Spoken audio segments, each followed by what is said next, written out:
agenda que vamos a desarrollar una breve introducción, que es la prediabetes, la diabetes, los antidiabéticos orales, las insulinas, los mecanismos de acción de las diferentes drogas, los problemas con el tratamiento de la diabetes y el futuro que le espera a la diabetes tipo 2 en cuanto a su tratamiento.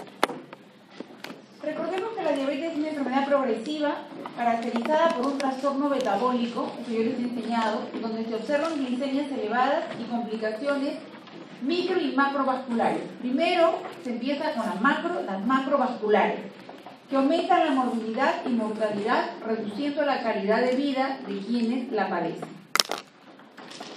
Existen dos tipos de diabetes, eso también lo saben, la tipo 1 y la tipo 2. No hay más, sino que dentro de la tipo 2 hay una serie de variantes. Pero la tipo 1 presenta una dependencia total de la insulina, es una enfermedad autoinmune, y cuando el páncreas ha destruido el 90% de las células beta, recién se manifiesta la diabetes tipo 1. Recuerden que todos los niños están expuestos a los virus.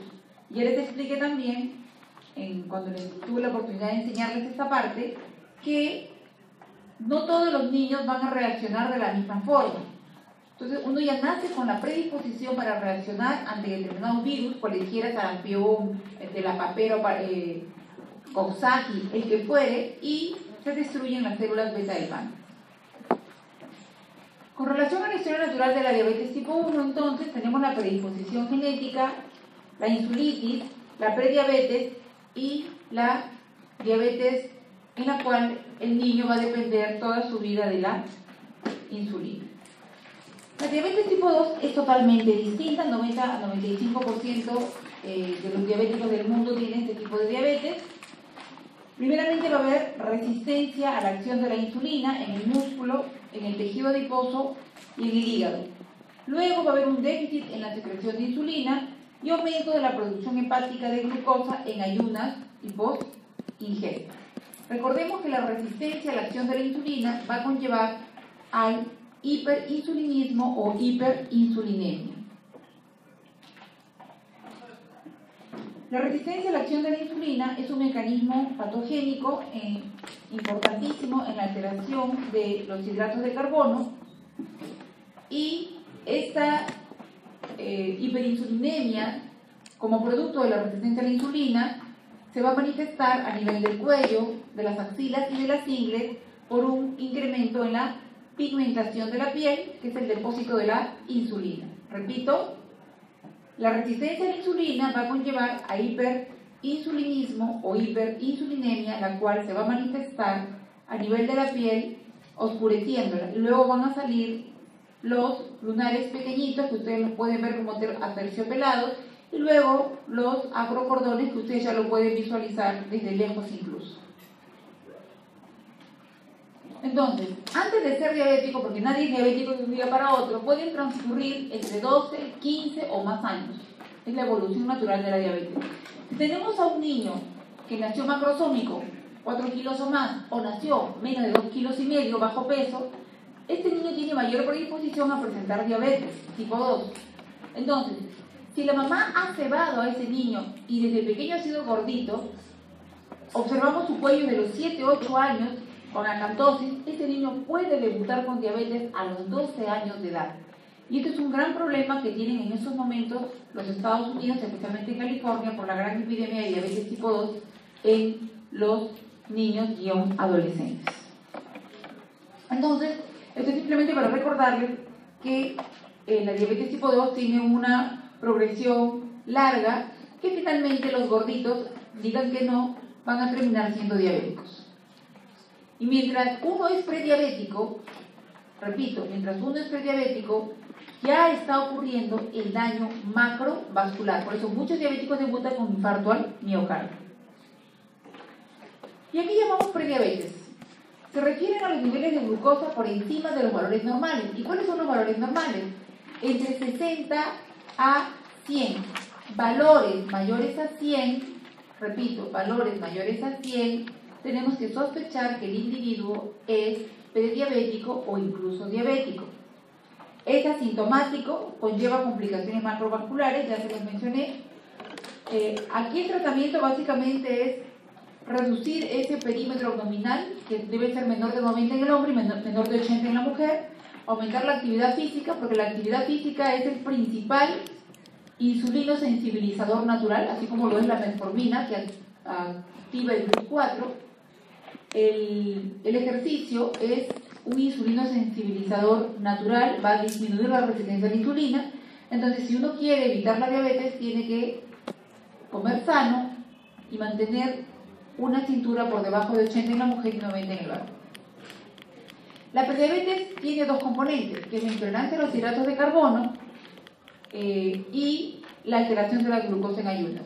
La alteración de la glucosa en ayunas es cuando uno tiene glucosas mayores a 100, 108, 106, 101, permanentemente en ayunas, y la intolerancia a los hidratos de carbono es cuando la persona no llega a superar los 200 miligramos por decilitro, y por lo general tiene glucosas por debajo de 140 miligramos por decilitro. Los resultados que indican prediabetes son una hemoglobina glicosilada entre 5.7 a 6.4, porque ahora la glicosilada de 6.4, o sea, mayor de 6.4, me hace diagnóstico de diabetes. Ya no es como antes, que uno se basaba exclusivamente en la tolerancia a la glucosa, o una glucosa al azar en 200. Repito, una glicosilada mayor a 6.4 ya me hace diagnóstico de diabetes en la actualidad. Entonces, para hablar de prediabetes, son estos rangos. Recordemos que la glicosilada me mide el promedio de las glucosas de los 3 últimos meses en la unión de la hemoglobina, que es una proteína, al carbohidrato glucosa.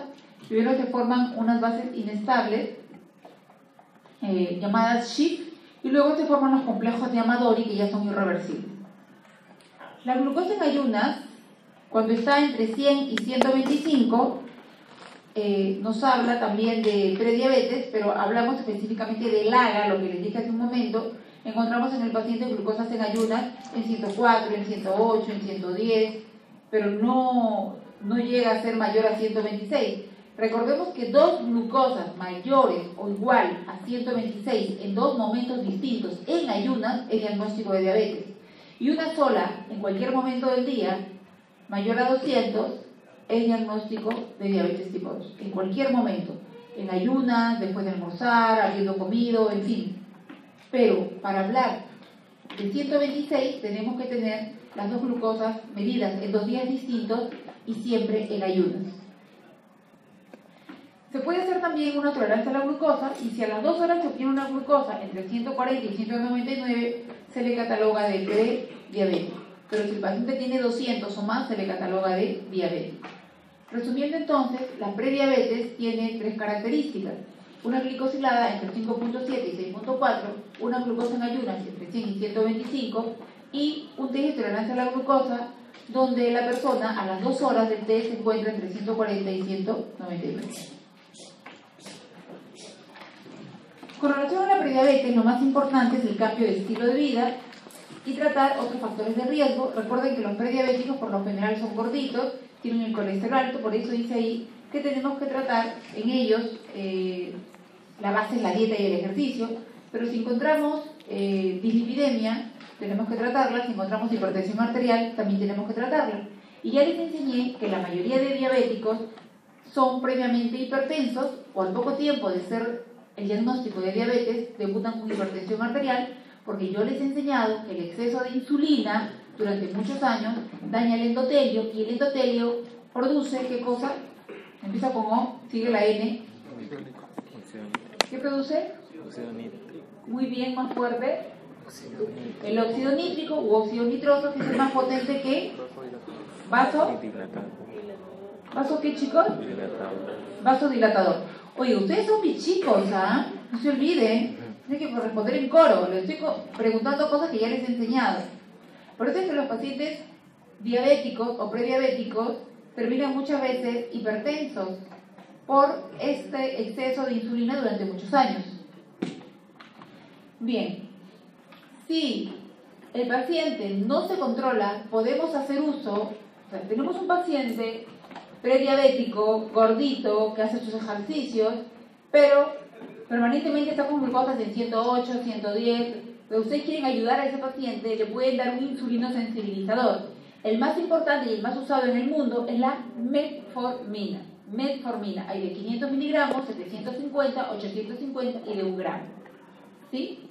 Entonces, si el paciente sufre de gastritis, no tolera la metformina, le produce diarrea, como algunos pacientes, se puede utilizar la única glitazona o tiazolidinediona que hay en el mercado, que es la pioglitazona. Hay de 15, 30 y 45 miligramos. Entonces, en lugar de metformina, si no la tolera, le pueden dar la pioglitazona. La única diferencia es que 100 tabletas de metformina valen 5 soles y una sola pioglitazona está a 4 soles. Esa es la gran diferencia.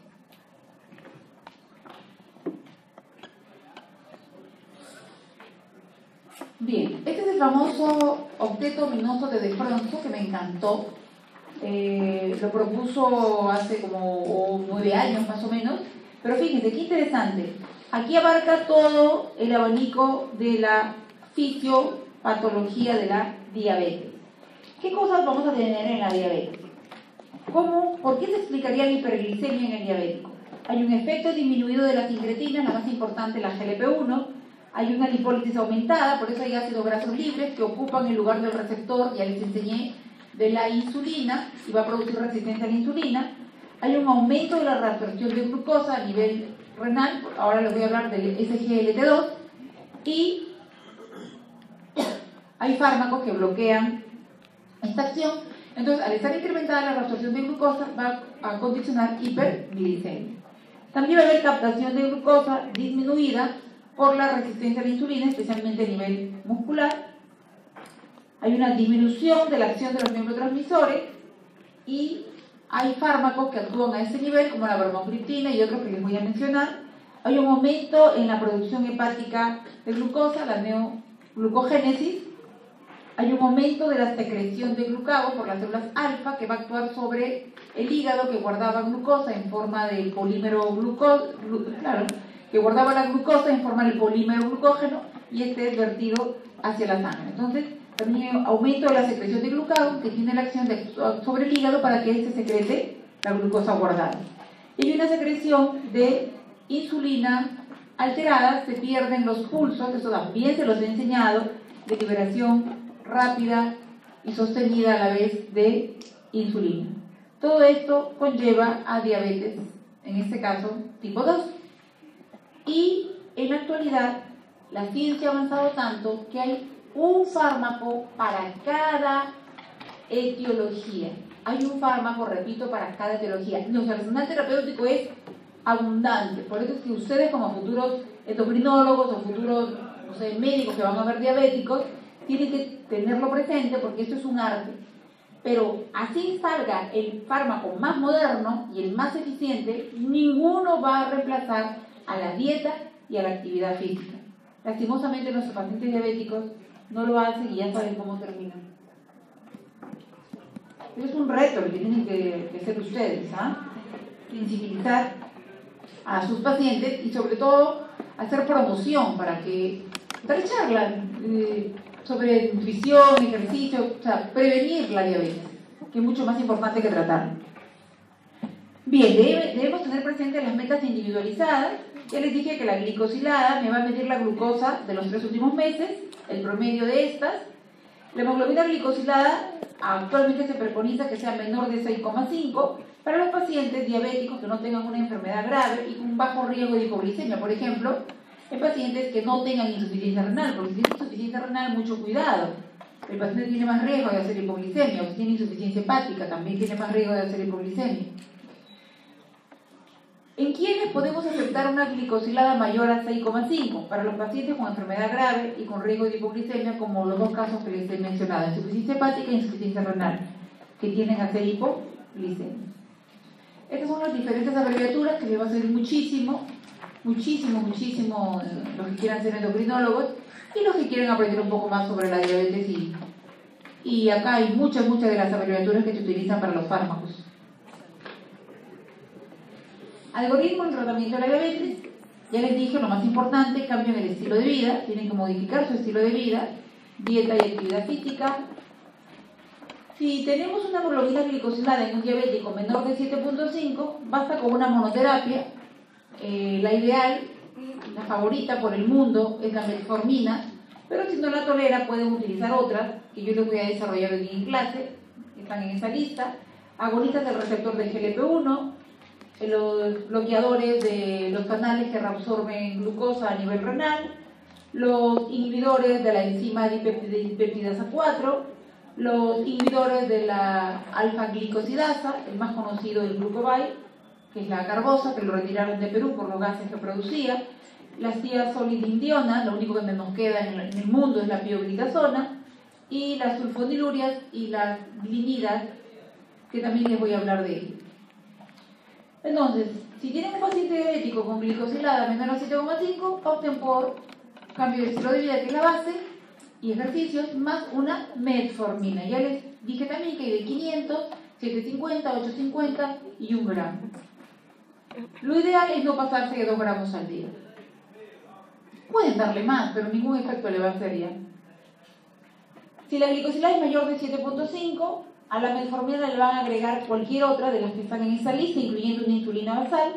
Y todas las que están ahí, no se preocupen, que yo se las voy a desarrollar hoy día.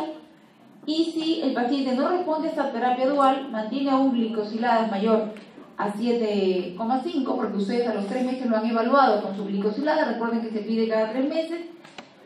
A estos dos fármacos, por ejemplo, la metformina es la base, le agregaron un inhibidor de la enzima dipeptidasa 4, se me ocurre que le agregaron una sitagliptina. Ustedes le pueden agregar un tercer fármaco, se me ocurre que puede ser una insulina basal. Por ejemplo, pueden agregarle glargina, unas 10 unidades, dependiendo del peso del paciente. Pero si a pesar de ello la glicosilada, ustedes están evaluando a su paciente y pasa el tiempo y ese paciente se descompensa y tiene una glicosilada mayor del 9%, no tienen que pensarlo para nada, tienen que utilizar su insulina sí o sí. Siempre, repito, con su metformina. Recuerden que la metformina es un insulinosensibilizador que va a hacer que la insulina pueda actuar. Los demás fármacos, la gran mayoría de los demás fármacos van a actuar sobre el páncreas, sobre las células beta que ya está enfermo, para producir insulina. Entonces, ustedes tienen un páncreas enfermo, unas células beta que están disminuidas, entonces si ustedes le van a dar secretagogos como glimepirida o cualquier glimida que ahora les voy a mencionar, o cualquier incretina que ahora les voy a mencionar, lo que van a hacer es que a los 5 años ya ese páncreas no produzca para nada insulina, por más fármacos que le den. Eso sería un absurdo, ¿verdad? Entonces lo que tienen que hacer es, desde un principio, pensar que lo que tienen que hacer es buscar un fármaco que permita la acción de la insulina. Por eso es que hay algunos pacientes diabéticos que no toman absolutamente nada más que metformina, bajan de peso y hacen ejercicio. Y solamente esas pocas células beta que le quedaron producen insulina lo suficiente como para que la metformina, el ejercicio de la dieta, les permita vivir con una glucosa normal. O sea, el mensaje que yo les doy es este. Tenemos diabéticos, yo tengo diabéticos que los manejo solamente con dieta, sobre todo son mujeres, solamente con dieta, actividad física y su metformina. Y tengo otros que también son mujeres que solamente dieta y actividad física, no utilizan ni siquiera metformina, pero han bajado como 20 y tantos kilos de peso, se mantienen delgadas las señoras. Y bueno, con eso están manejando muy bien su diabetes. Pero ese es el mundo ideal, ¿verdad? El mundo real es que los diabéticos y en general las personas son un poquito desobedientes, no les gusta caminar, o el ejercicio no es intenso, o lo suficiente. Y bueno, a ellos sí tenemos que ayudarlos, por lo menos lo básico, con su metformina. Esta es la metformina, el fármaco, el antidiabético oral más usado en el mundo. Es una biguanida obtenido de la lila francesa o galega officinalis. Si ustedes lo muerden o lo chupan de curiosos, tiene un sabor amargo, porque es de la planta.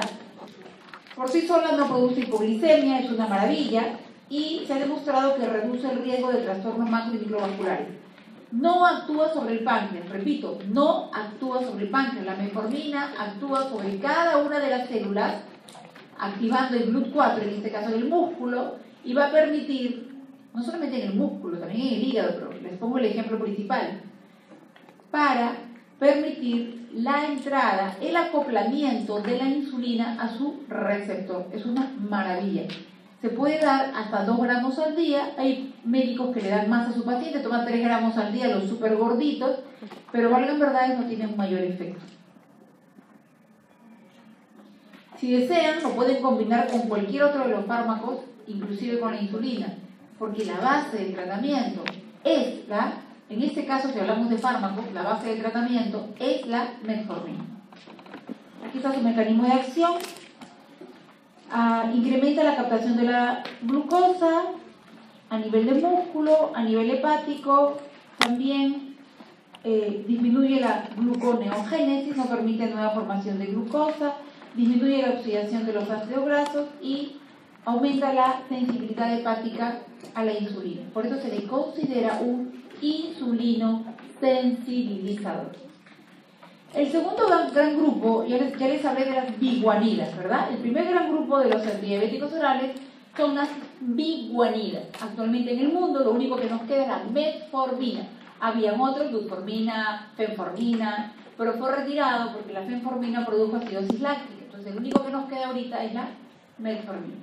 El otro gran grupo son los incretinos miméticos. Dentro de los incretinos miméticos hay 3 subgrupos, se los menciono. Tenemos a los agonistas del péptido similar al glucagón tipo 1, que es el GLP-1RA, estas son las iniciales, repito, agonistas del péptido similar al glucagón tipo 1. El glucagón tipo 1, o conocido como GLP-1, es una incretina que va a actuar sobre el páncreas, sobre las células beta, para que éstas produzcan insulina. Entonces, los tenemos no análogos, repito, no análogos, que se obtienen del Eloderma suspectum, que es o el monstruo de Gila, que ahora se los voy a mostrar, es bien feíto, y también lo tenemos análogo, idéntico al que producimos nosotros los humanos. El segundo subgrupo de los incretinos miméticos son los inhibidores de la enzima dipeptidilpeptidasa 4. Esta enzima, que tiene un tiempo de vida media muy corto, de 2 a 4 minutos no más, se encarga de degradar a las incretinas. Y cuando yo les diga incretinas, inmediatamente les voy a mencionar a la más importante, a la más famosa, a la más potente, la GLP-1. Entonces yo digo incretina, ustedes piensan GLP-1. Hay otras incretinas, muchas otras. La segunda famosa es el GIP, el péptido inhibidor gástrico. Pero para efectos de su clase y para no marearlos con tantos nombres, cuando yo diga incretinas, ustedes inmediatamente, incretina, su representante, GLP-1, el péptido similar al glucagón, glucagón-like peptide. Bien, entonces, el segundo grupo están constituidos por aquellos fármacos que van a inhibir a la enzima que destruye a las incretinas. ¿Correcto? Dentro de este grupo están las famosas gliptinas. 2 puntos: sitagliptina, vildagliptina, saxagliptina, linagliptina. Estos fármacos tienen una duración de 24 horas. Ya no hacen que la enzima actúe de inmediato, porque la bloquean, la inhiben. Y por lo tanto, las incretinas, el GLP-1, tiene 24 horas para actuar sobre el páncreas para que éste produzca insulina. Estas incretinas, GLP-1, además tienen otra acción. Inhiben la secreción de glucagón. Por lo tanto, evitan que el glucagón actúe sobre el hígado, haciendo que éste libere glucosa, que se guardaba en forma de glucógeno. El tercer gran grupo son los agonistas de la amilina. El nombre comercial más conocido es el pramlintide. No se menciona en el algoritmo que les he mencionado, pero como ustedes son mis alumnos, tienen que saber que dentro del grupo de los incretinomiméticos están también estos agonistas de la amilina. Muy bien, les voy a desarrollar brevemente cada uno de ellos. Hasta hace poco, el arsenal terapéutico de la diabetes constaba solo de 6 clases de familias. Teníamos las sulfonilurias, a la cabeza la glibenclamida, la más conocida, las meglitimidas, que también les voy a hablar, que está la repaglinida, o sea, el Starlix, que ya no está en Perú, las biguanidas, está la metformina, las tiazolidindionas, está la pioglitazona, los inhibidores de la alfa-glicosidasa, está la carbosa o glucobay, que tampoco está en el Perú, y las insulinas. No teníamos más. Pero ahora no se imaginan la cantidad de fármacos nuevos que han salido.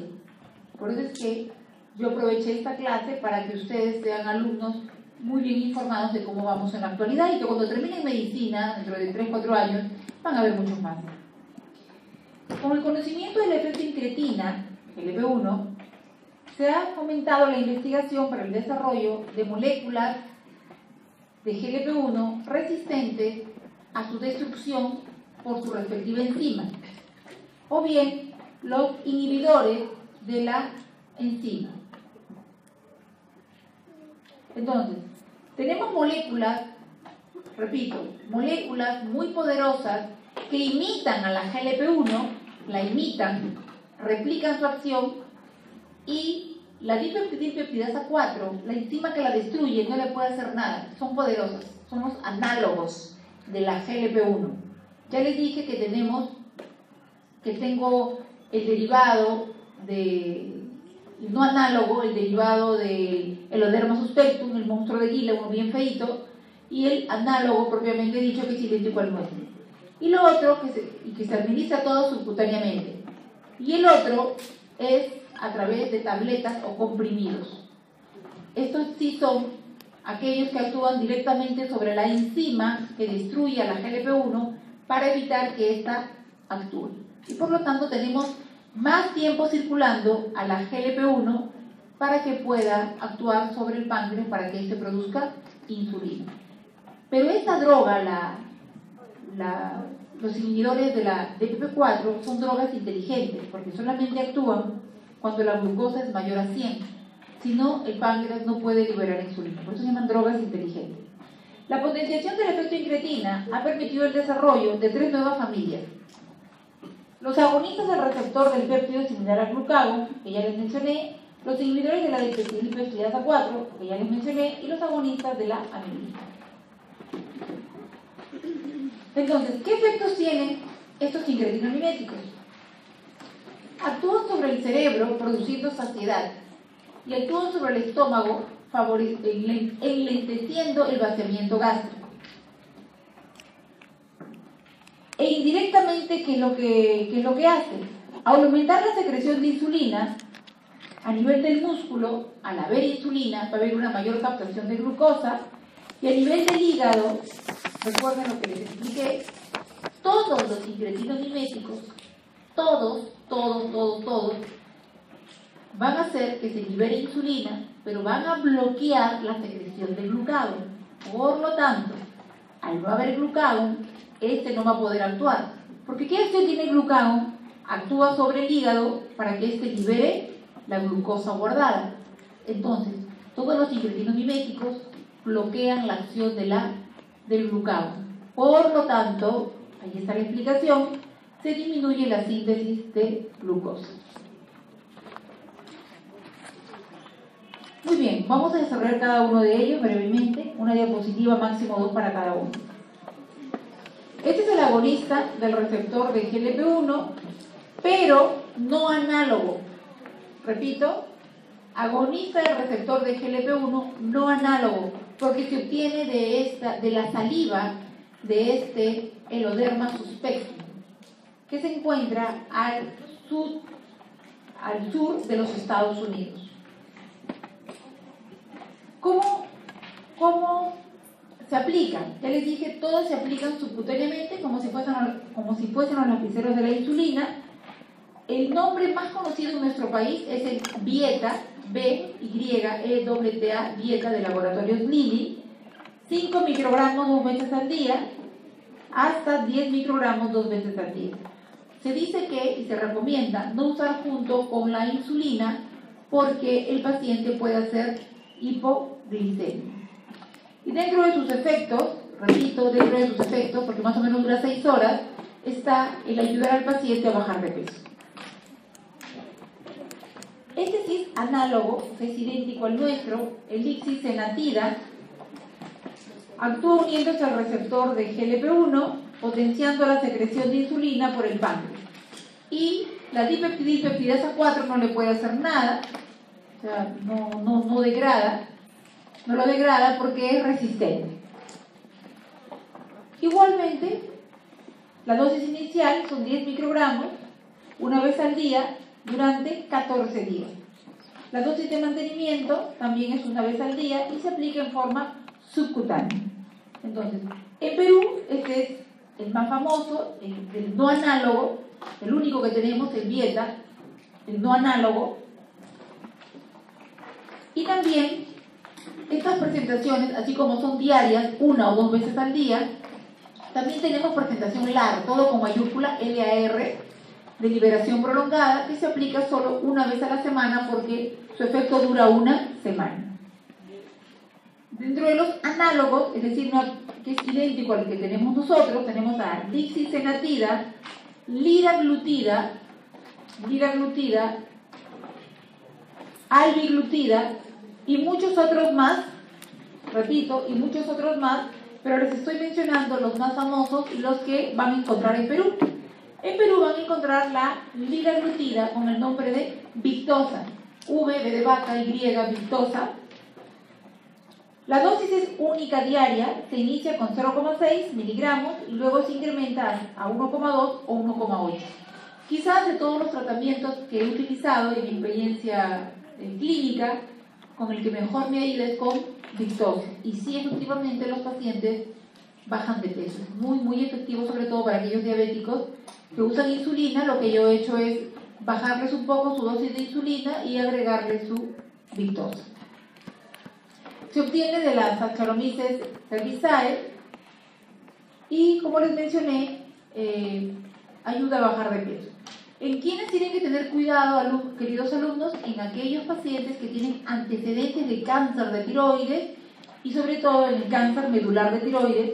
No, por precaución, no deben utilizar ningún análogo del receptor de GLP-1. Lo mismo sucede con la albiglutida. Si ha tenido el paciente antecedentes de cáncer de tiroides, especialmente el medular, que es producido por las células C o parafoliculares de la tiroides, que produce calcitonina, no deben utilizar estos agonistas del receptor de GLP-1. El mecanismo es idéntico al que les acabo de explicar, es simplemente otro nombre comercial. Nombre comercial, Stance-1. Aquí a la izquierda están algunos de los incretinomiméticos agonistas del receptor de GLP-1, análogos y no análogos. Vieta, que es el más conocido en el Perú, que es la exenatida. Victoza, recuerden que el Vieta es no análogo, es decir, el que se tenía del monstruito de Lila. Todos los demás son análogos, idénticos al nuestro. Tenemos Victoza, que es el más utilizado en el Perú, y sí, efectivamente baja de peso, y otros nombres comerciales que pueden ver ustedes ahí. Les estoy mencionando los dos de arriba, que son los más conocidos y los más populares en nuestro país. En el segundo grupo tenemos los inhibidores de la DPP4, la dipeptidasa 4. Tienen estos nuevos fármacos, cuando ustedes lo toman, va a inhibir a la enzima que destruye estas incretinas, pudiendo permanecer activa su acción hasta por 24 horas. Estimula la secreción de insulina por las células beta del páncreas, siempre y cuando el paciente pues tenga por lo menos 5 años de enfermedad, porque si tiene más no va a tener ningún efecto. Tiene un efecto trófico positivo sobre estas células, es decir, va a haber una replicación de nuevas células beta, eso se ha visto en animales. Inhibe la liberación de glucagón por las células alfa. Yo personalmente lo suelo dar en pacientes que tienen más de 10, 12 años de diabetes, pero yo lo hago porque inhibe la secreción de glucagón y de esa manera evito que el paciente haga hiperglicemias por la liberación de glucosa guardada en el hígado. Por eso es que suelo utilizarlo en estos pacientes. No porque sé que a los 10 años no va a haber. ¿Qué acción va a haber si el paciente lo tengo con insulina incluso? Pero sí, me surte efecto.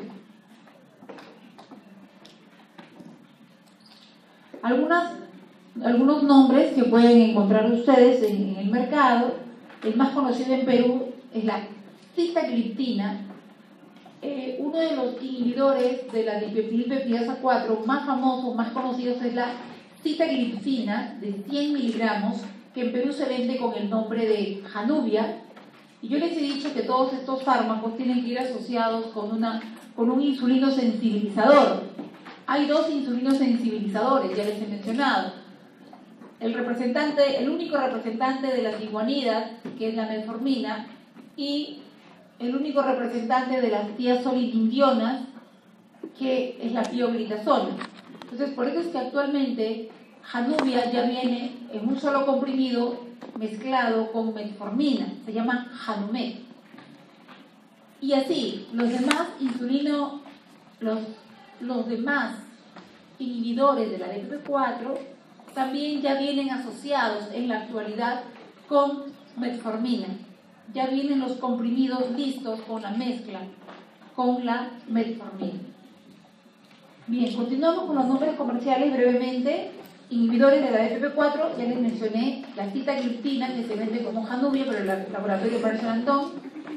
Galbus, por laboratorio Novartis. Galbus es el nombre comercial de la vildagliptina. Y el tercero famoso en Perú es la linagliptina, que se vende con el nombre de Trayenta. Esos tres nombres son los más populares. La linagliptina Trayenta es la única con eliminación biliar y con menos del 6% de eliminación renal, así que tengan mucho cuidado en pacientes con problemas hepáticos de utilizar la linagliptina.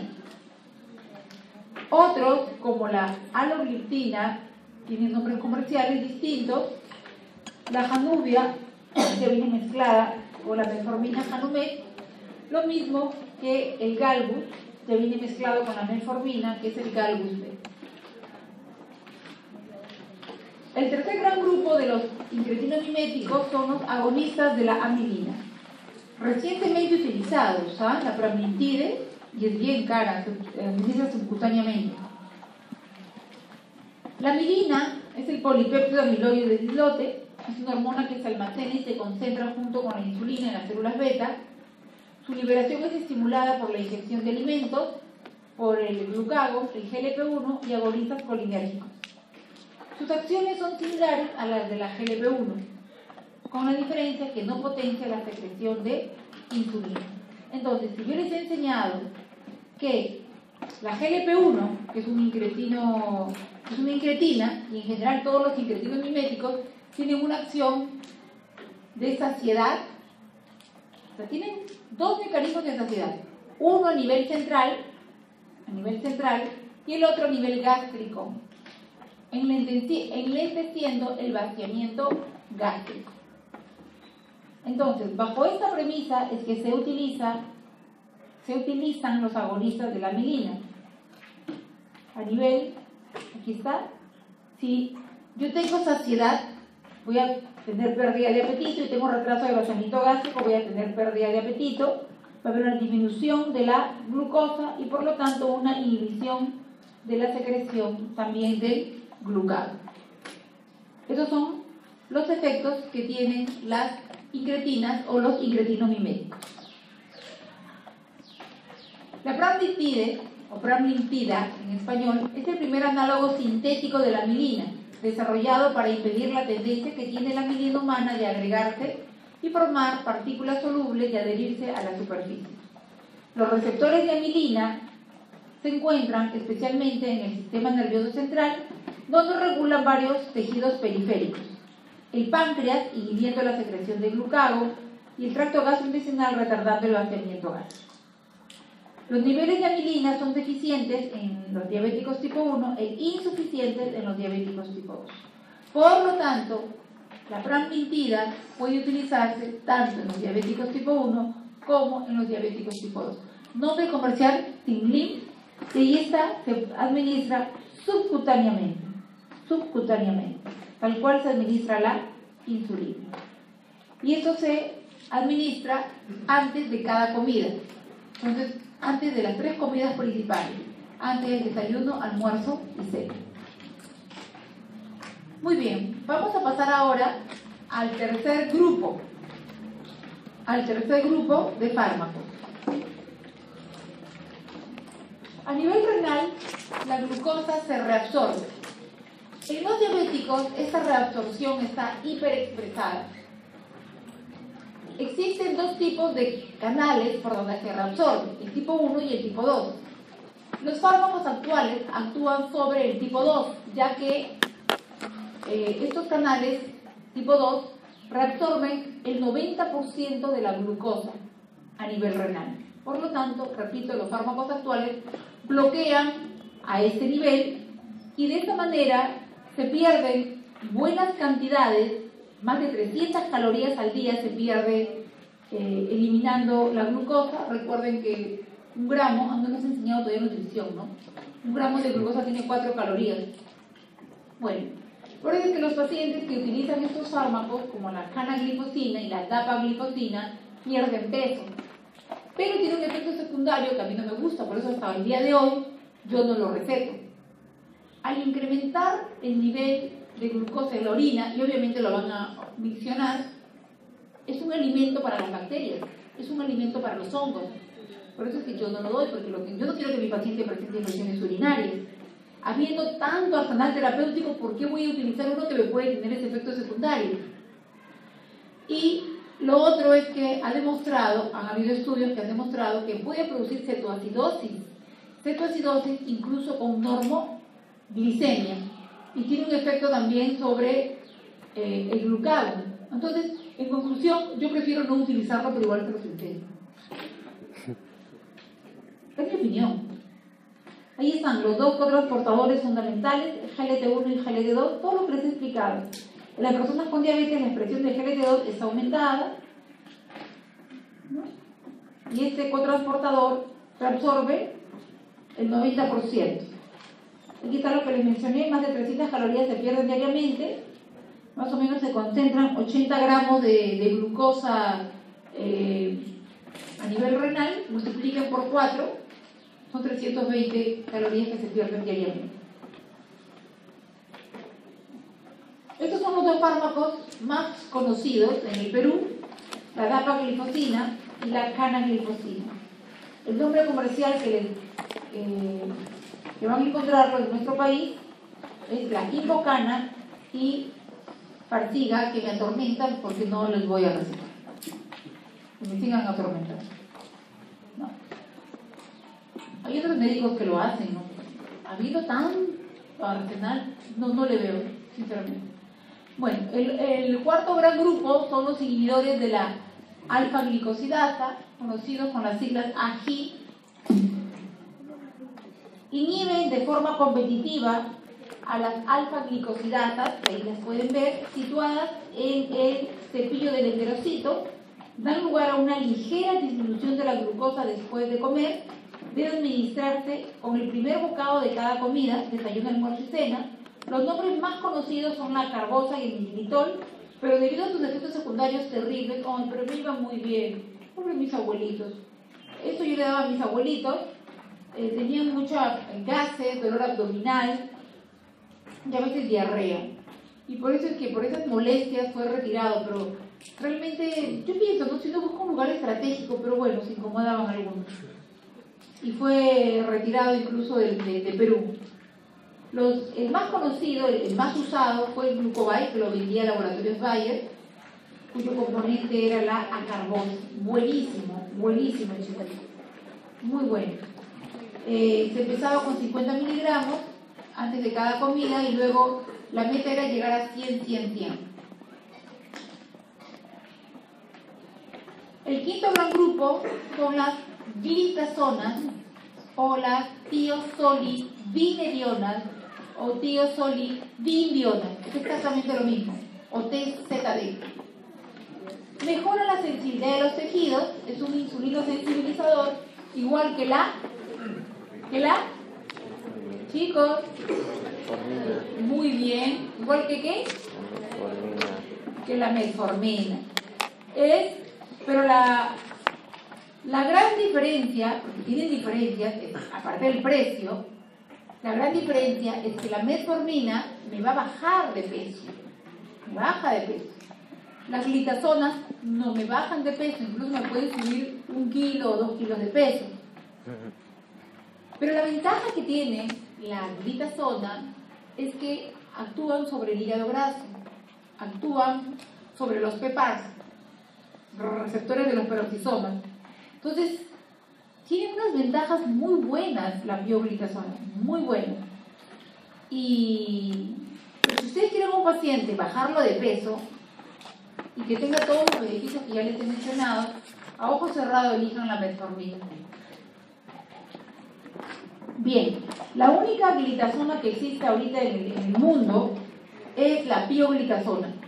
Tengo entendido que existen algunos países que todavía comercializan la rosiglitazona, la que fue retirada hace unos 8 años de nuestro país, del mundo, porque produjo insuficiencia cardíaca y otros problemas cardiovasculares.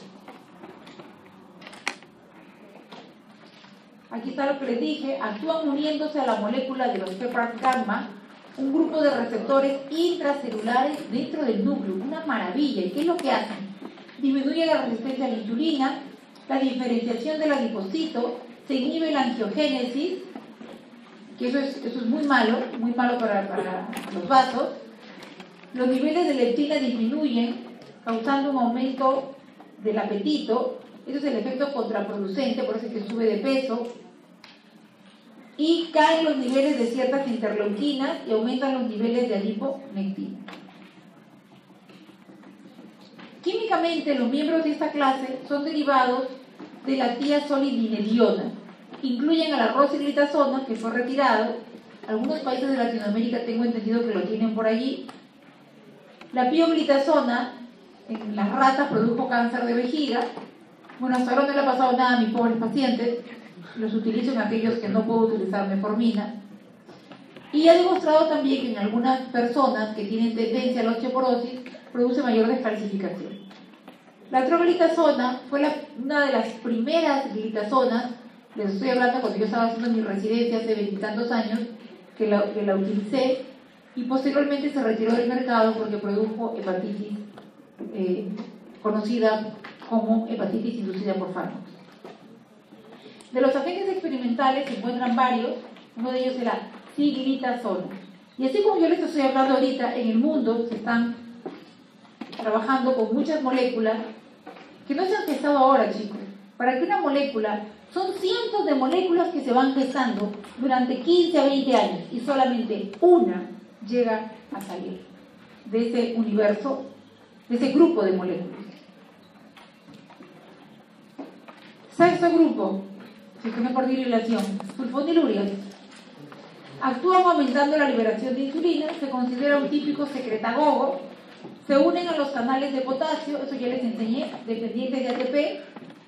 Esto produce aumento del ATP, lo que produce el cierre de los canales de potasio, y se abren los canales de calcio.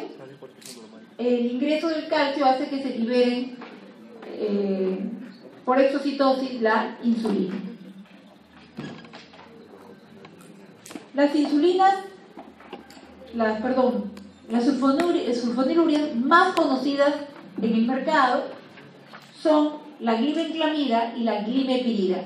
Sin embargo, las más antiguas, las que utilizaban nuestros abuelos y se utilizaron por muchos años, fue el diabinese, repito, el diabinese, que es la clorpropamida, formaba parte de la primera generación. Segunda generación están la glibenclamida, en Estados Unidos se conoce como gliburida o gliburide. Están la gliclazida o el diamicron, que se utiliza en los abuelitos porque su tiempo de vida media es bien corta. Y de última generación tenemos a la glimepirida, el nombre comercial más conocido es el Amarit, de 4 miligramos. La farmacocinética, diabinese tenía un tiempo de vida media muy largo, hasta de 3 días, con alto riesgo de hipoglicemia. Y en general, quiero que se fijen a la derecha, todas las sulfonilurias, por ser secretagogos, todas tienen riesgo de hacer hipoglicemia. Todas. A diferencia de los inhibidores de la DPP4, que son las gliptinas, la más conocida, la sitagliptina, el nombre popular de Perú, Januvia, son drogas inteligentes que solamente actúan sobre el páncreas para que se produzca insulina cuando la glucosa es mayor a 100 miligramos por decilitro.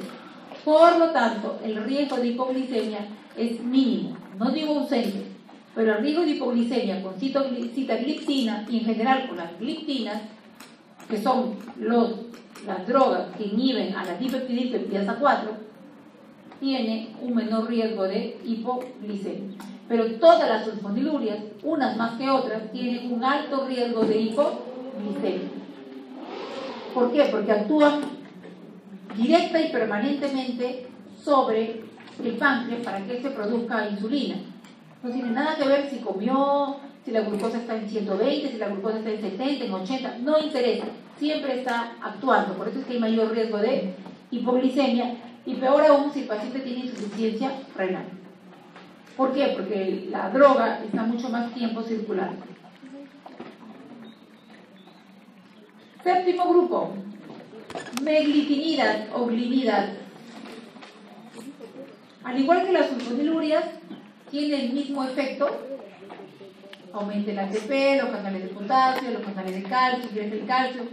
La única diferencia es que su receptor, su sitio de acción está en otro lugar de la célula beta, no el mismo que ocupan las sulfonilurias. Se hallan disponibles en el mercado mundial la repaglinida y la nateglinida. Ninguno de los dos está en el Perú, porque no lo compraban. Si no hay ventas, si no hay recetas, si no hay consumo, el laboratorio lo retira. Aquí está, abajo a la derecha, la nateglinida. En Perú se vendía con el nombre de Starlix, 120 miligramos. Como les digo, fue retirado de Perú. Tenía que darse 3 veces al día y no exceder la dosis de 180 miligramos. 3 veces al día. Octavo grupo, si perdí la cuenta ya no importa, secuestradores de ácidos biliares. El más conocido, el más famoso, el coleseveral. Las resinas se posicionan como segundo fármaco para añadir a la metformina, repito, para añadir a la metformina, cuando esta no es suficiente para lograr normoglicemia. Las resinas de intercambio o secuestradores de ácidos biliares son sinónimos, han demostrado, además de reducir los lípidos, ser beneficiosos para el metabolismo de la glucosa, reduciendo los valores de hemoglobina glicosilada. La Asociación Americana de Endocrinólogos Clínicos publicó el algoritmo en el que se incluye al colesevelam, a estos secuestradores de ácidos biliares, como una opción terapéutica más. Es un polímero hipolipemiante no absorbible con una elevada capacidad para secuestrar los ácidos biliares en el intestino, impidiendo su reabsorción, por lo que reduce los niveles plasmáticos de colesterol y la glucosa. Se utiliza en tratamientos también de la hiperlipemia o hiperlipidemia, son sinónimos primarios. Estos son los conocidos en el mercado. Colestit, que viene, que vendría a ser el colestipol, y la colestiramina. Esta sí viene en polvo, hay que disolver, ¿no? Y se lo pueden tomar. Entonces tenemos estos secuestradores tanto en tabletas como en suspensión. El otro grupo muy moderno es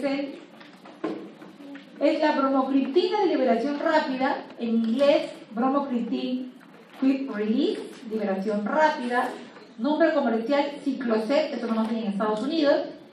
Se trata de la bromocriptina con una nueva formulación, tiene una vida media muy corta, su efecto es a nivel del sistema nervioso central, regulando el tono simpático dopaminérgico. Consigue disminuir la lipólisis, los ácidos grasos libres que conllevan resistencia a la insulina. Recuerden ustedes eso, a mayor ácido graso libre, mayor resistencia a la insulina.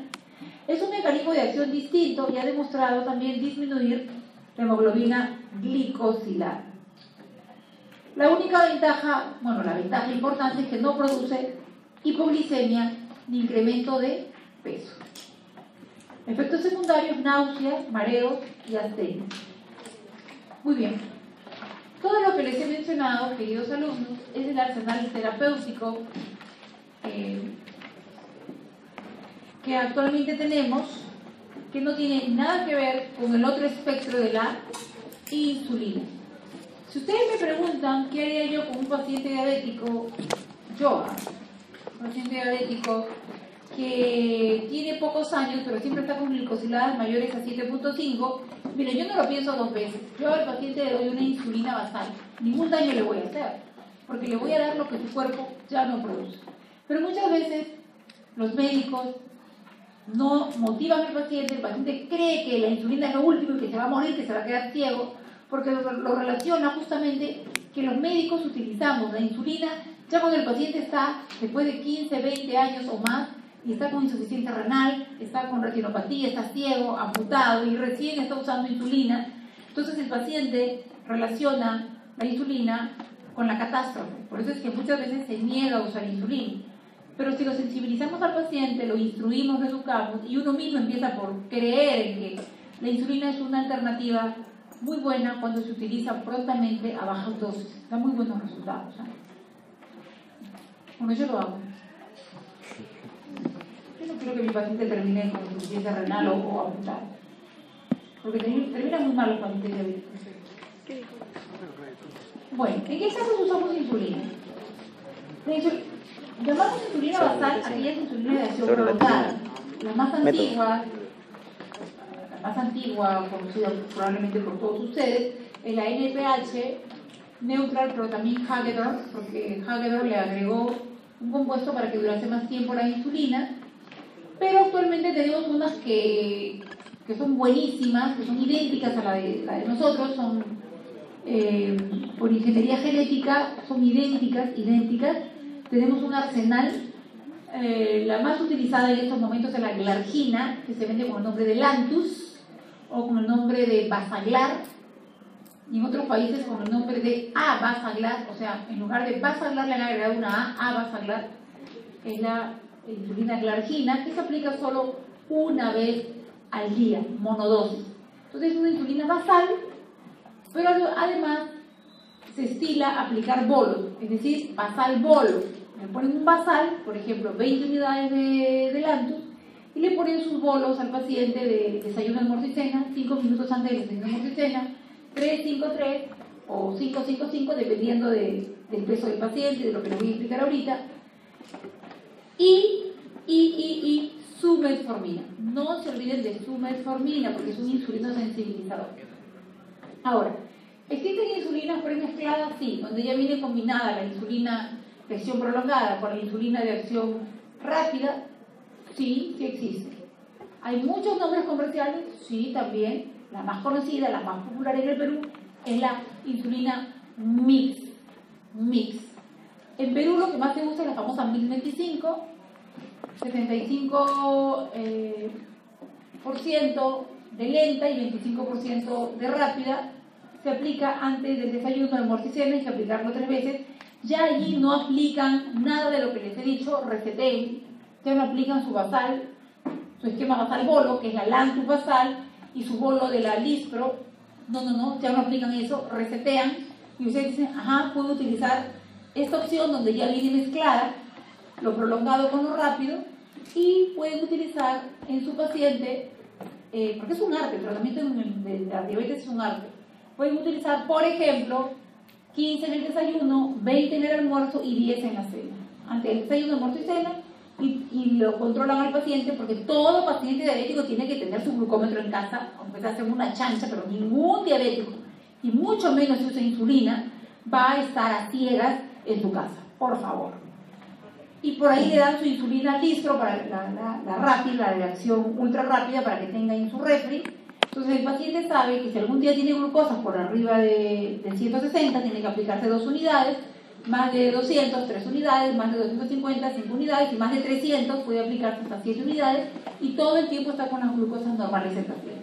Entonces ustedes le mandan a su casa su escala móvil, aparte del tratamiento estándar, le van a dar ustedes su opción a que el paciente sea su propio médico. Si tengo tal o cual nivel de glucosa, me voy a aplicar tal cantidad de insulina. Le dan su tablita al paciente. Y sus pacientes los van a adorar porque van a estar súper cuidados. Y bueno, aquellos pacientes que saben que son inestables, sí o sí tienen que darle su celular para que hasta lo whatsappeen porque lo pueden necesitar en cualquier momento. Y le explican que si está con diarrea, náuseas o vómitos, no puede utilizar insulina porque puede hacer hipoglicemia. Bien, miren, todo lo que les he dicho me inspira en esto. Cuando la glicosilada es menor de 8, la dosis es 0.1 a 0.2 unidades por kilo. Imagínense un paciente de 80 kilos, le correspondería de 8 a 16 unidades de Lantus en un día, pero si su glicosilada es más de 8, puede ir incluso hasta 24 unidades de Lantus al día. ¿Cuántas unidades de insulina producimos al día nosotros? 30 unidades, es lo que produce una persona normal al día. Disculpen, chicos. Titulan la insulina cada 2 a 3 días. No es una clase para enamorarlos, ¿no? Para enamorarlos e introducirlos. Tampoco voy a ser exquisita, pues, ¿no? Tampoco van a salir de acá a aplicar la insulina en tu casa. Pero esto es una idea macro, ¿no? Si el control de la glucosa no se alcanza, debemos intensificarlo y podemos agregarle un agonista de GLP-1, lo que les he enseñado, su Victoza, por ejemplo, o su Valleta, o Vieta se pronuncia, o algo que yo no utilizo, pero hay otros médicos que sí, los bloqueadores, aquellos que van a impedir la reabsorción de la glucosa a nivel renal, o un inhibidor de la DPP4. Bueno, la cosa es que si esto no resulta, van a tener que intensificar aún más las dosis de insulina e ir hasta 0,5. Si pesa 80 kilos, hasta 40 unidades por día. 40 unidades por día. Lo máximo que he visto yo en un paciente ha sido 100 unidades por día. Tuve que hacerlo bajar de peso, porque la insulina será una maravilla, pero el paciente dice, mi glucosa está bien, puedo comprar de todo, se comen helados, son tremendos, y terminan obesos. Y la insulina también le va a hacer ganar peso, o sea, tampoco. El paciente tiene que concientizarlo para que haga su dieta. Todo paciente que usa insulina obligatoriamente tiene que tomar desayuno, almuerzo, cena y 3 adicionales, 10 de la mañana, 4 de la tarde y a las 10 de la noche. Fruta y su leche para dormir. Si se olvidan de los adicionales, a las 2 de la madrugada le va a hacer hipoglicemia, le va a agarrar miedo a la insulina y no se la va a querer aplicar. O a las 10 o cercano al mediodía, a las 12 del día, sin hipoglicemia si se olvidó de su adicional de media mañana. Entonces es importante también educar al paciente en los horarios de la comida. Igualmente lo titulan cada 2 a 3 días. Diferentes tipos de insulina, aquí están las convencionales. Estas son las de acción rápida, conocidas por ustedes seguro.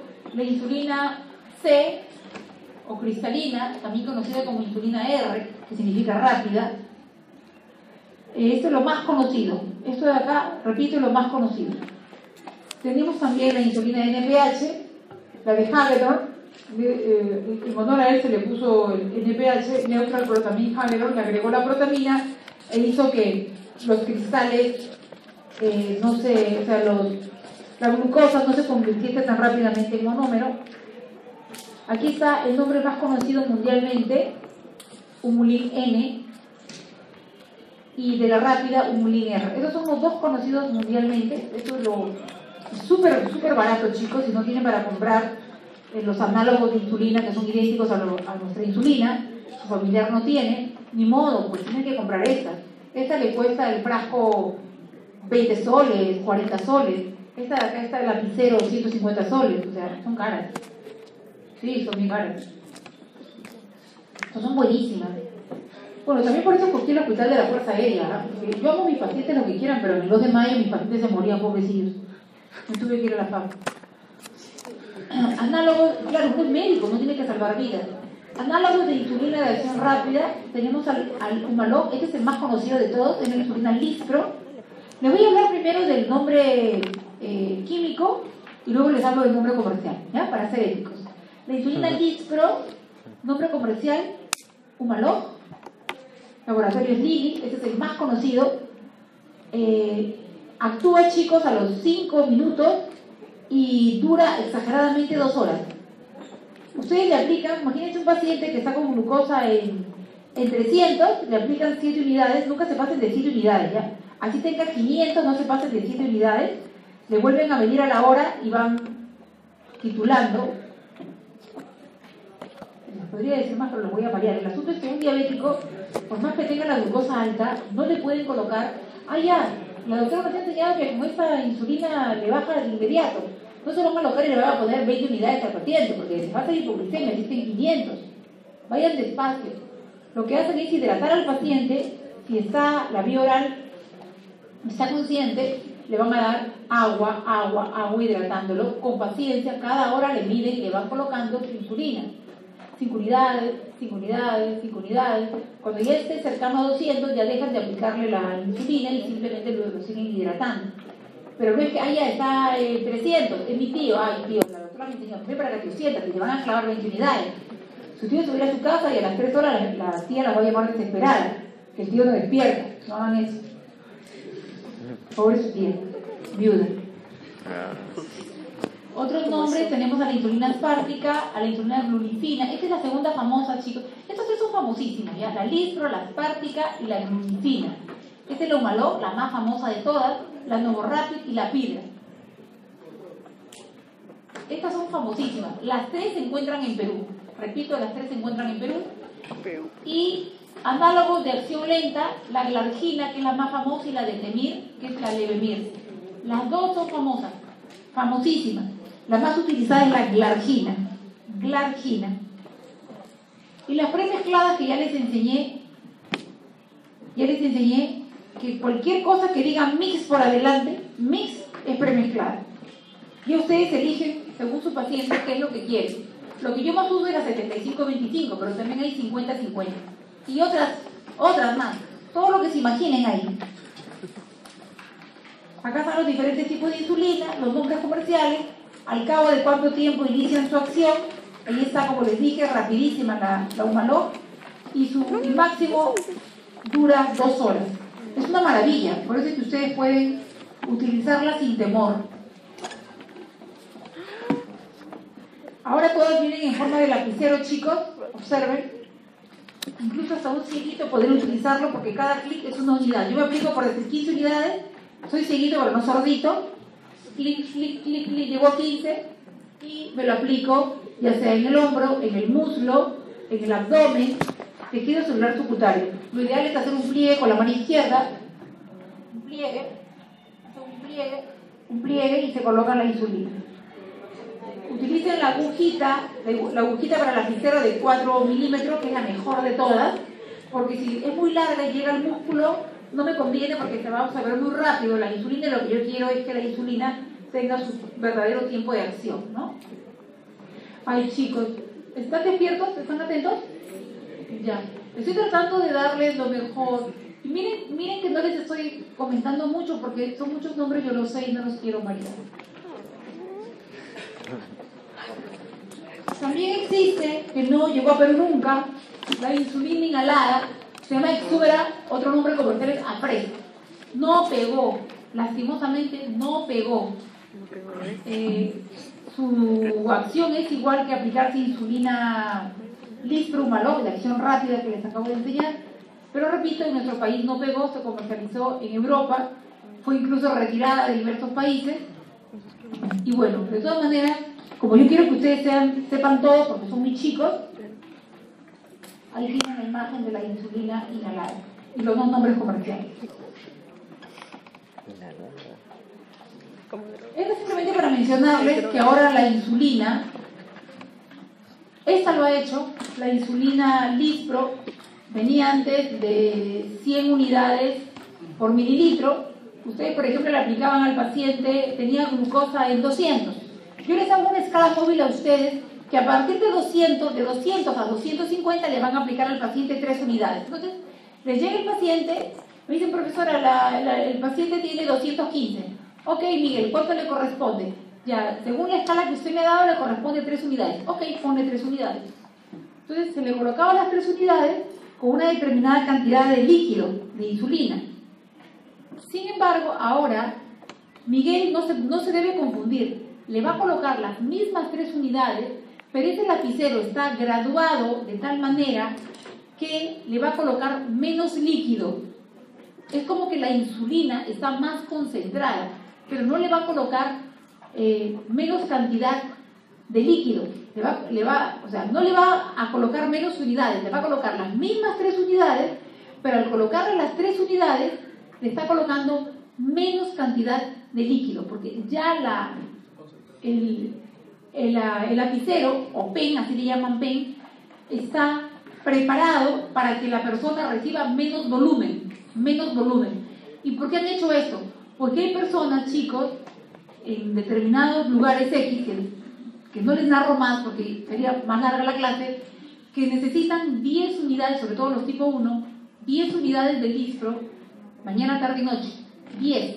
Entonces, para evitar que haya sobrecarga de volumen, es que se han creado estos lapiceros donde va a recibir menos volumen, pero con la misma cantidad de insulina.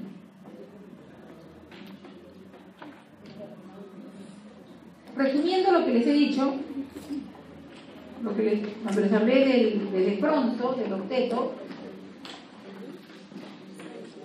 las sulfonilurias, las meglitinidas o glinidas, los análogos de la GLP-1 y los inhibidores de la DPP-4 actúan todos ellos como secretagogos de insulina. Células alfa y beta pancreáticas. Estas son sus puntos de acción. Sobre las células beta, produciendo secreción de insulina, y sobre las células alfa, inhibiendo más bien la secreción de glucagón. Estimulación de la captación de glucosa, es decir, como insulinosensibilizadores tenemos a las glitazonas o tiazolidindionas. Chicos, estén atentos porque los que han estado conversando en WhatsApp, que yo los veo, esta es oportunidad para que escuchen el resumen de la clase, ¿ya? Por favor. A ver.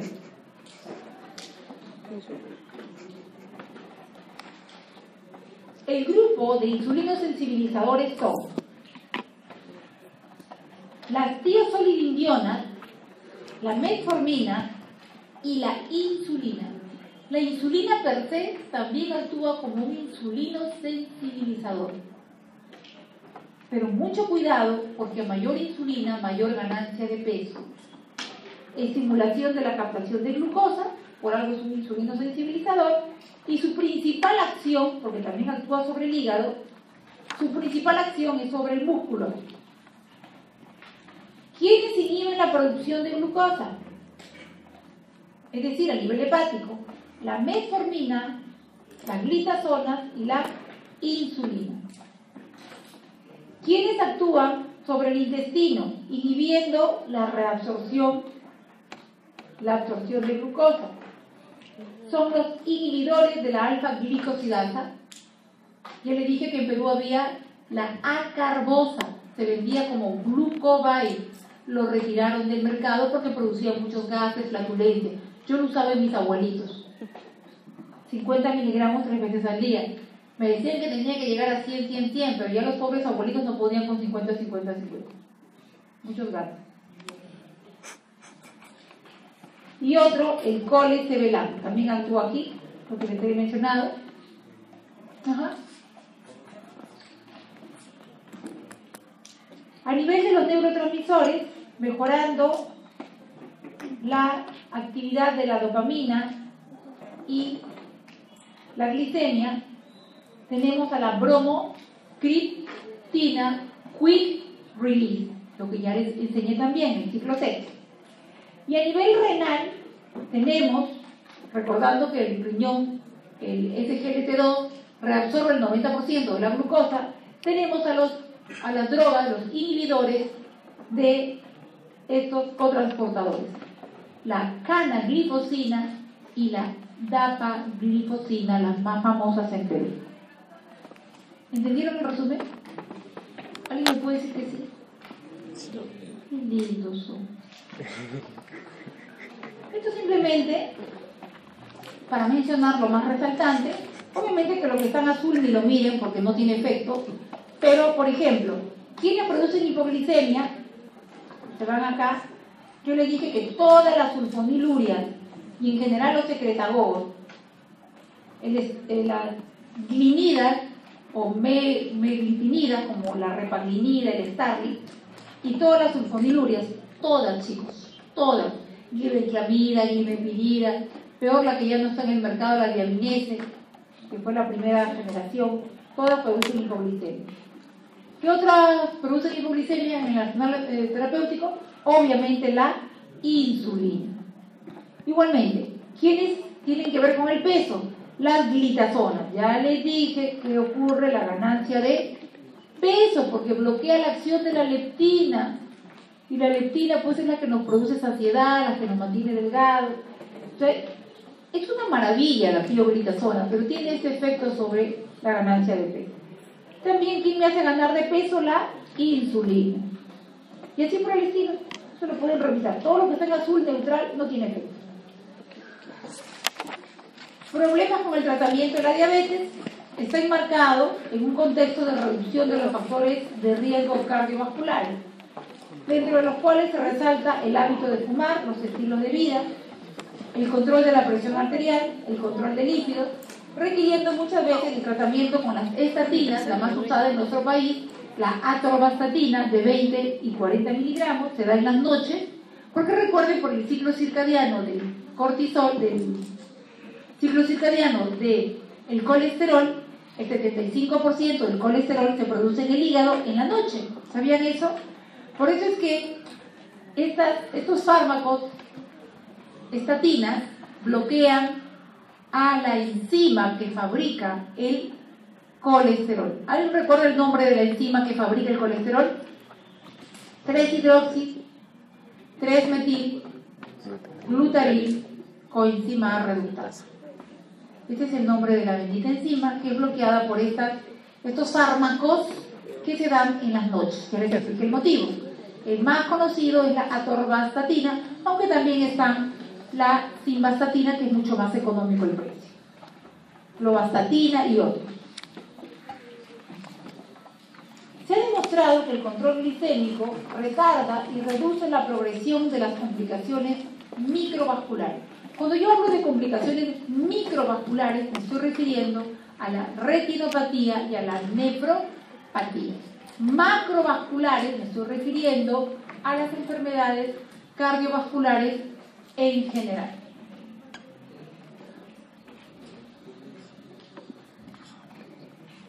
De tal modo que un control estricto en pacientes con alto riesgo cardiovascular no mejoraría el pronóstico e incluso se dice que podría deteriorarlo. Qué interesante, ¿no? Ello nos lleva a la individualización del tratamiento según un balance de riesgos y beneficios. Tenemos que evaluar la edad del paciente, la evolución de la enfermedad, su riesgo cardiovascular, si tiene o no insuficiencia renal. Por eso es que antes éramos muy estrictos de que la glicosilada sí o sí tenía que ser menor de 6%.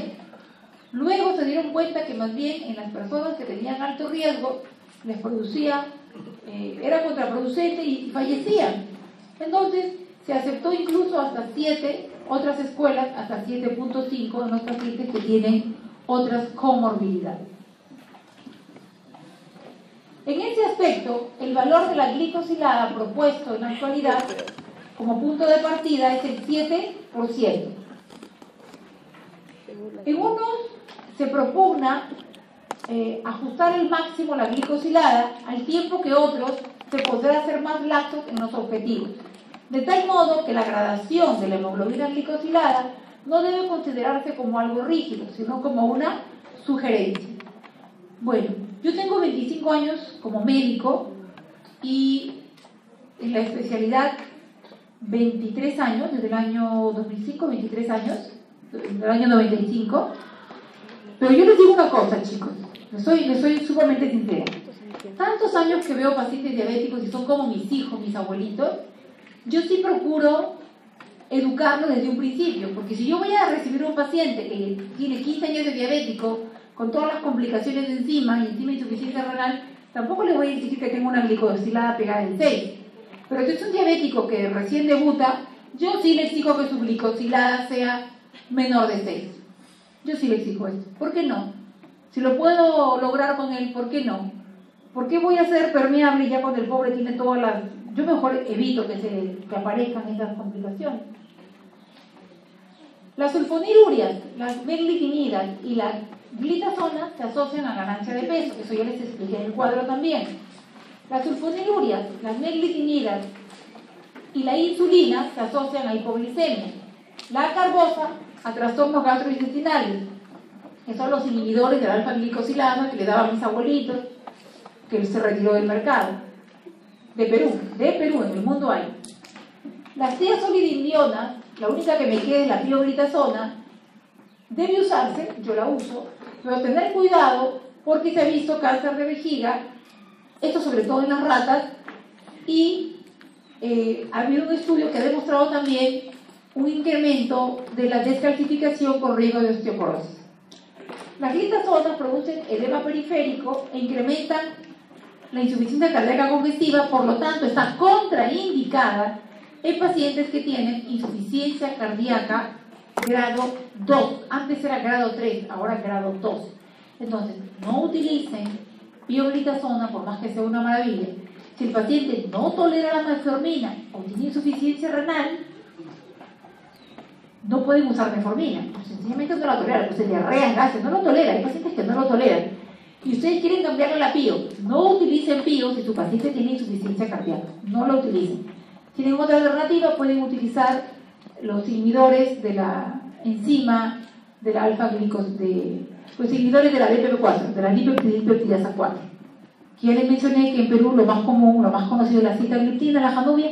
Eso pueden usar, y eso hago yo cuando ya no puedo utilizar ni metformina, no puedo utilizar pioglitazona, solamente me queda utilizar la gliptina. Bueno, el riesgo de fracturas también ya les he mencionado. Hay estudios que han mencionado una mayor descalcificación, sobre todo en mujeres. Para los inhibidores de la DPP4, a ver, sigamos analizando. Para los inhibidores de la DPP4, hay estudios que no han encontrado riesgos ni beneficios cardiovasculares. Otros estudios dijeron que había más pacientes hospitalizados con insuficiencia cardíaca. Otros decían que había más riesgo de pancreatitis o cáncer de páncreas. Ahora les voy a mencionar al final la conclusión. Los pacientes que han tenido cáncer de tiroides, especialmente el cáncer medular, no pueden utilizar liraglutida. Tengan presente esto, ya les he mencionado. La linagliptina, otra yenta, que les mencioné que su eliminación era biliar, ¿se acuerdan? Es la única que tiene eliminación biliar. Tampoco pueden utilizarla en los pacientes que tienen daño hepático, tener esa precaución. Esto es un inhibidor de la dipeptidasa 4, al igual que la sitagliptina, la vildagliptina, está la linagliptina. ¿Se acuerdan el nombre comercial de la sitagliptina? Januvia. De la vildagliptina, Galvus. De la linagliptina, Trayecto. No se acuerdan, no importa.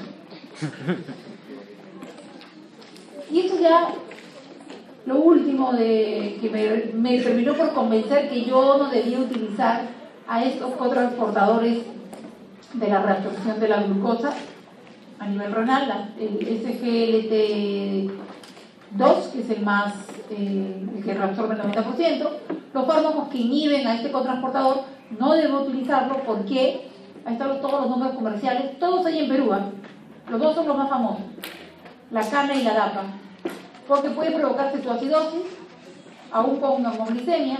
Al producir un efecto diurético puede generar una depresión del volumen y deshidratación en el paciente, y también pueden actuar sobre las células alfa, ocasionando la secreción de glucagón, y ustedes saben que el glucagón va a actuar sobre el hígado, haciendo que éste produzca o segregue la glucosa guardada.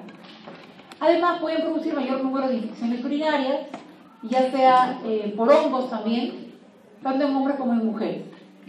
O sea, ya con esto, ¿qué ganas me iba a quedar de utilizarlo? Ya no me convence.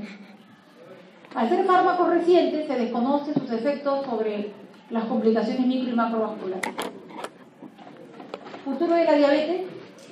Se esperan las conclusiones de varios estudios, y en concreto muy importante para el año 2020 sobre las antidiabéticos orales y su repercusión a nivel cardiovascular. Estas perspectivas, junto con las evidencias que se vayan produciendo, generarán nuevas actualizaciones en las guías de manejo de la diabetes.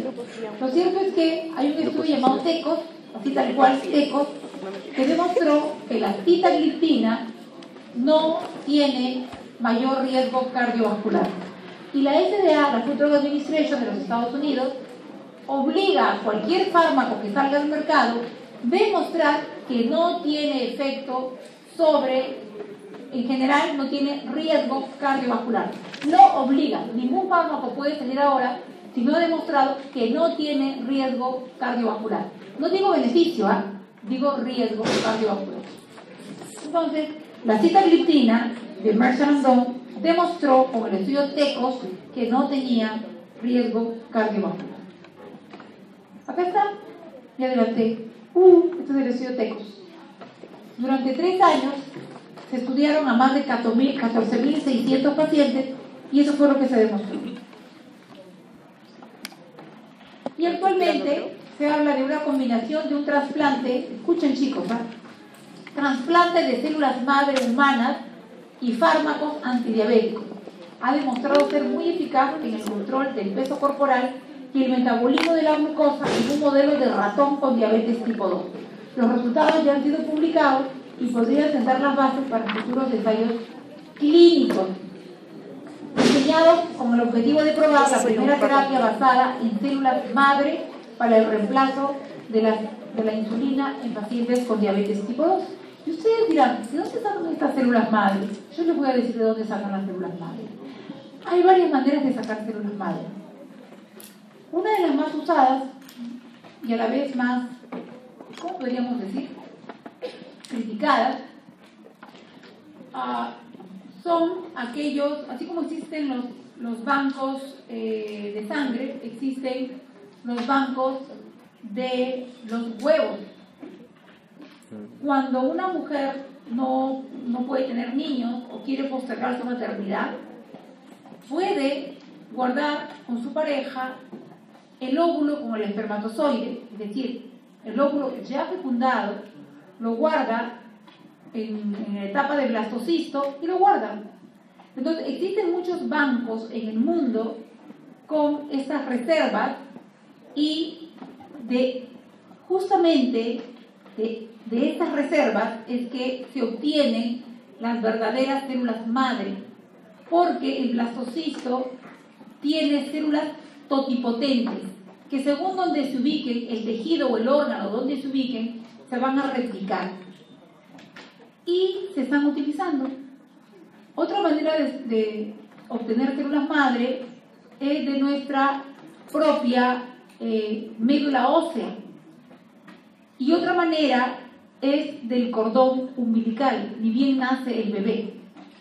Entonces tampoco es tan sencillo y tan fácil conseguir células madre, pero que se abre un nuevo campo de investigación para el tratamiento de la diabetes, se abre. Finalmente, antes de despedirme, yo les he hablado de todo lo que es el arsenal terapéutico farmacológico, pero en la actualidad, y ustedes deben haber escuchado, de la cirugía metabólica. La cirugía metabólica, anteriormente conocida como cirugía bariátrica, abre un nuevo campo en los diabéticos. Espero que me entiendan, chicos, porque muchas veces se lucra con las enfermedades. En los pacientes diabéticos, obesos, sobre todo los obesos mórbidos, que tengo un solo paciente obeso mórbido que es músico, quiero mucho a mi paciente, pero tendré que hipnotizarlo, no baja de peso, mi paciente viaja mucho. En los pacientes obesos mórbidos, sí recomiendo la cirugía bariátrica, previa evaluación por psicología, por la nutricionista, porque no cualquiera sabe qué darle de comer al paciente y cómo va a ser su dieta a lo largo de su vida, porque va a cambiar drásticamente. Entonces, esa es la otra alternativa quirúrgica, la cirugía metabólica. Ese es el nombre que actualmente, con el cual se le conoce a esta cirugía, y son muy pocos los cirujanos que se han capacitado en ella. En el Hospital de la Fuerza Aérea teníamos, porque ya se retiró, un solo médico cirujano capacitado en cirugía metabólica. ¿Sí? Eso no es motivo de la clase, pero ya que hablo del tratamiento de la diabetes, quería que también ustedes lo supiesen. Bueno, eso es todo. Les agradezco mucho por su atención. ¿Quieren que les deje la clase acá? Sí. Ya, entonces la dejo con su delegado, ¿ya?